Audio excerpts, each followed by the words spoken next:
Un escuadrón antihomicidios busca en estos momentos al pistolero que avalló a un policía en Queens. Las autoridades ya conocen la identidad del atacante. Vamos a establecer comunicación en vivo con Ricardo Diarini, que está en la escena, en la sección Jamaica. Ricardo, buenas tardes. ¿Todavía se trata de un solo sujeto? Buenas tardes, Iván. Se trata de uno solo y, como bien dices, lo han identificado, pero no lo han capturado. Por eso esta gran movilización policial en el día de hoy, aquí en este sector de Queens, está en todas partes, así como este rostro, el rostro del sospechoso.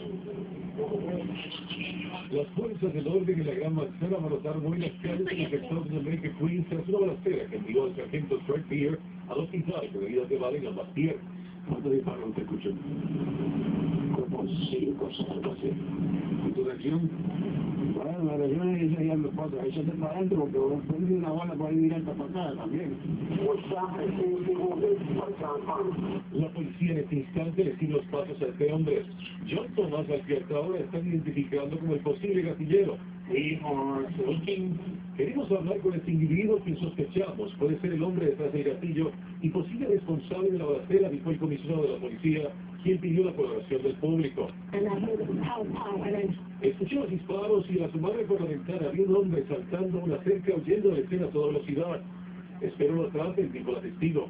Las autoridades describieron al sargento herido Frank Beer como un veterano de 15 años de la uniformada, asignado a la unidad antipandillas, y cuyo padre es un detective retirado de la policía.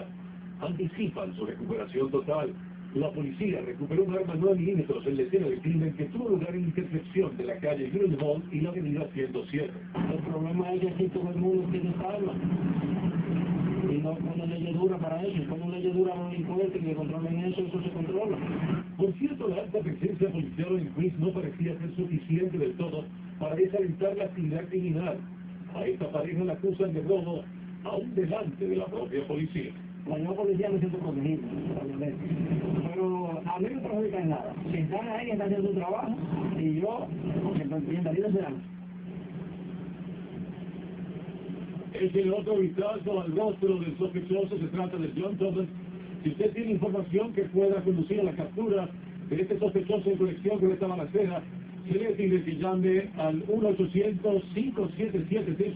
Están aún ofreciendo una recompensa combinada de $22,000. Información que tenemos en directo de Queens.